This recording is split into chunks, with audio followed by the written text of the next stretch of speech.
Hello അസ്സാം വലൈക്കും. അപ്പോൾ എല്ലാവരും സുഖമായിരിക്കുന്നു. ഇവിടെയൊക്കെ നല്ല മഴയാണ്, പുറത്ത് നല്ല മഴ പെയ്യുന്നുണ്ട്, നല്ല തണുവാണ്. അപ്പോൾ ഈ തണുപ്പത്ത് കഴിക്കാൻ പറ്റിയ ഏറ്റവും നല്ലൊരു റെസിപ്പിയാണ് ക്യാരറ്റ് ഹലുവ. അപ്പോൾ നമുക്ക് ഉണ്ടാക്കിയല്ലോ ഇന്ന്.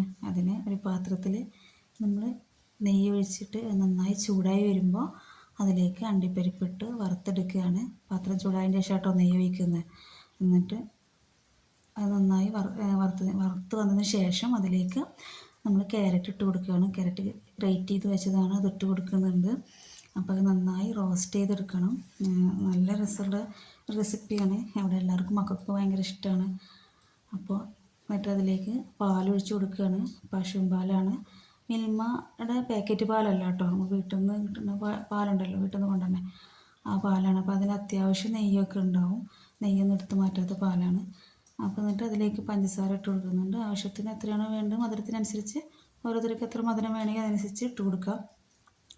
എന്നിട്ട് മിൽക്ക് മെയ്ഡ് ഉണ്ടെച്ചെങ്കിൽ അത് ഒഴിച്ച് കൊടുക്കുക. എൻ്റെ അടുത്ത് ലേശം മിൽക്ക് മെയ്ഡ് ഉണ്ടായിരുന്നുള്ളൂ, അപ്പോൾ ഉള്ളത് ഒഴിച്ച് കൊടുത്തിട്ടുണ്ട്. നിങ്ങളുടെ അടുത്തുണ്ടെങ്കിൽ പഞ്ചസാര കുറച്ചിട്ട് മിൽക്ക് മെയ്ഡ് കൂടുതൽ ഒഴിച്ച് കൊടുക്കാവുന്നതാണ്. അപ്പോൾ നല്ല ടേസ്റ്റ് ആയിരിക്കും. എന്നിട്ട് അത് വറ്റി വരണം, നല്ല ആ പാലയിൽ കിടന്ന് വറ്റണം. അപ്പോൾ അത് വറ്റി വന്നിട്ടുണ്ട്, നല്ല ഇനി ഒന്നുകൂടി വറ്റി അങ്ങനെ നന്നായി വറ്റി വരണം. നല്ല ടേസ്റ്റാണ്. എല്ലാവരും ഒന്ന് ട്രൈ ചെയ്ത് നോക്കണേ.